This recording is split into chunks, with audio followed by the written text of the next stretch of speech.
مولانا خالد رشید فرنگی محلی صاحب ہمارے ساتھ موجود ہیں بات چیت کے لیے۔ آج سپریم کورٹ کا ایک فیصلہ آیا ہے جس میں علی گڑھ مسلم یونیورسٹی کو الپ سنکھیک کا درجہ دیے جانے کی بات کہی گئی ہے۔ سر، یہ جو فیصلہ آیا ہے اس کو کس طرح سے دیکھتے ہیں؟ یہ سپریم کورٹ نے آج جو علی گڑھ مسلم یونیورسٹی کے مائنورٹی کیریکٹر کے سلسلے میں جو سپریم کورٹ کا اپنا 1967 کا فیصلہ تھا اس کو اپہیلڈ کیا ہے، اس نقطہ نظر سے یہ ایک تاریخی اور ایک ہسٹوریکل فیصلہ ہے،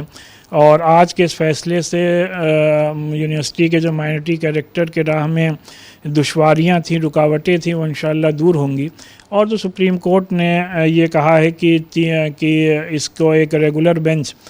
اس کا ہیئرنگ آگے کرے گی اور فیکٹس اور فگرز کو دیکھ کر کے یہ بات طے کرے گی کہ whether it was established by minorities اور ناٹ۔ تو ظاہر سی بات ہے ہم لوگوں کے پاس مور دین انف ایویڈنسز، ہسٹوریکل اور فیکچول ایویڈنسز موجود ہیں جس سے کہ یہ بات ثابت ہوتی ہے کہ اس ادارے کو مسلمانوں نے ہی اور مسلمانوں کی تعلیم کے لیے مسلمانوں کے چندے اور ڈونیشن سے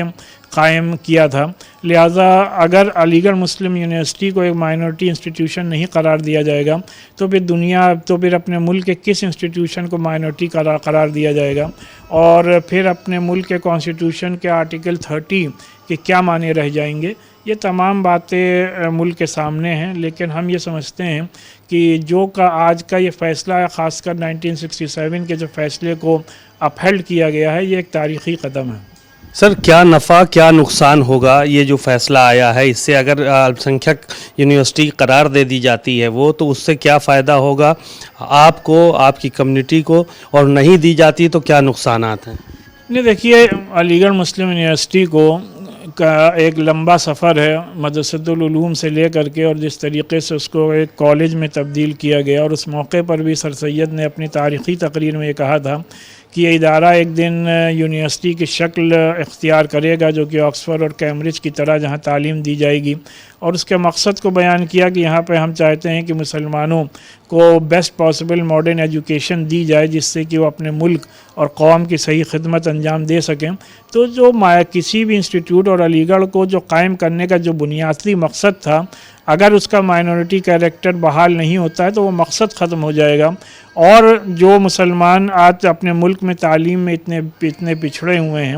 تو اپنے علی گڑھ یونیورسٹی میں جو ان کو 50% ریزرویشن ملتا ہے، تو اگر مائنورٹی کیریکٹر ختم ہوتا ہے تو وہ ریزرویشن ختم ہو جائے گا، اور بھی بہت سی دقتیں اور رکاوٹیں آئیں گی۔ تو لہٰذا ہم یہ سمجھتے ہیں کہ سبھی کی اور حکومت کی بھی یہ ذمہ داری ہے کہ تعلیم کے راستے میں سہولیات پیدا کی جائیں، نہ چاہیے کہ رکاوٹیں پیدا کی جائیں۔ شکریہ۔ خالد رشید صاحب کو سنا آپ نے، بہت ساری وہ باتیں کہیں اور کہا کہ جس مقصد کے تحت علی گڑھ مسلم یونیورسٹی کا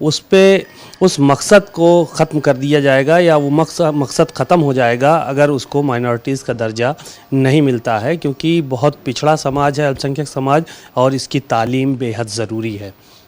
کیمرہ مین پنکج نگم کے ساتھ سیماب نقوی، بھارت سماچار، لکھنؤ۔